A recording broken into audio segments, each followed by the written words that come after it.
Bonjour, chers élèves. Aujourd'hui, nous allons travailler autour d'un outil de langue qui est la grammaire.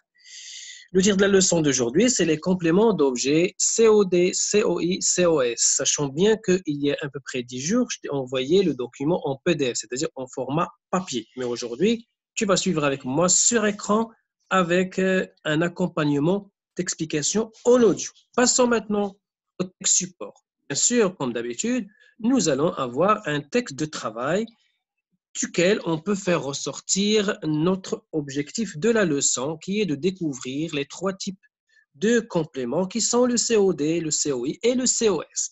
Donc, ça, c'est un texte qui se trouve sur ton livre qui est croque-feuille. Ce n'est pas la peine de prendre ton livre puisque je t'ai mis ici le livre devant toi. Donc, c'est le texte sur lequel on va travailler ensemble. Donc, un moment que je prends déjà, je reste dans le texte et là, je vais faire une annotation, c'est-à-dire je vais t'encadrer le premier COD et je vais essayer de changer la couleur, de mettre une autre couleur, parce que là, il y a déjà une couleur qui est le vert. Suis avec moi, j'ai encadré quoi? Deux filles. C'est ça le COD. Si je le supprime de cette phrase, une veuve avait deux filles, la phrase n'aura aucun sens. Pour te dire que le complément d'objet direct est un complément essentiel, indispensable à la phrase. J'écris ici que c'est un COD. COD. C'est bon. Maintenant, passons au deuxième complément. Donc, je vais t'encadrer toujours avec un rectangle, mais je change de couleur et je mets le rectangle avec une autre couleur. Deuxième, c'est la phrase « L'aîné ressemblait à sa mère ». Pardon, je change de couleur, je ne l'ai pas changé. Voilà. Donc, à sa mère. Celui-là, c'est un complément d'objet indirect. Aussi, c'est un complément essentiel qu'on ne peut pas supprimer. Pourquoi je l'ai appelé? Nous l'avons appelé plutôt un complément d'objet et indirect, car il est collé au verbe par une préposition. Regarde maintenant, je vais séparer la préposition. Elle est là, à. Souvent, c'est à et de. Et là, c'est le groupe nominal qui est complément d'objet indirect. Donc, le complément d'objet direct, il est collé, disons, directement au verbe où il n'y a pas de préposition, rien ne le sépare. Par contre, le complément d'objet indirect, il est séparé par une préposition, souvent à et de.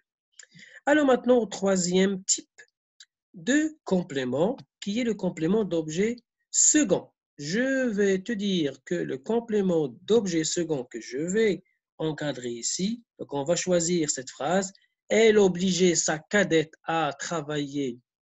Donc cette phrase-là, je vais l'encadrer et après, voilà, pour voir où je suis en train de lire, elle obligeait sa cadette à travailler. Je vais séparer, regarde, les compléments. Combien nous avons ici? Nous avons deux compléments, si tu as remarqué. Sa cadette et le deuxième complément, je vais rencadrer encore une deuxième fois, à travailler. Ce qui est en vert, c'est le complément d'objet direct. Ce qui est en rouge, c'est un complément d'objet indirect. Oui, d'accord, mais quand nous avons les deux compléments dans la même phrase, celui qui est en rouge, on l'appelle complément d'objet second parce qu'il est placé après un complément d'objet direct. C'est bon? Je vais arrêter là, enlever, et on va passer maintenant à la synthèse. Suis avec moi. Là, nous allons voir un peu le récapitulatif de ce que nous avons travaillé. Qu'est-ce qu'un complément d'objet? C'est un complément essentiel du verbe. Il peut compléter le sens, on ne peut pas le supprimer. Le complément d'objet direct, il complète le verbe directement sans préposition. D'accord? Il n'y a rien entre le verbe et le complément qui peut être un groupe nominal ou un pronom ou un verbe à l'infinitif. Ici, il est en verbe, tu vois, avait deux filles. C'est l'exemple que nous avons vu tout à l'heure.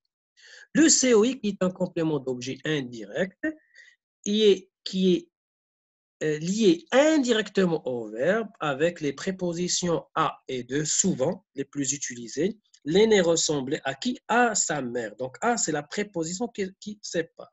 Et à la fin, nous avons le COS qu'on appelle complément d'objet second. Et je recommence, il n'est pas essentiel. C'est juste que ces verbes se construisent avec deux éléments essentiels, mais on peut aussi le supprimer. Donc, il demande un gobelet d'eau.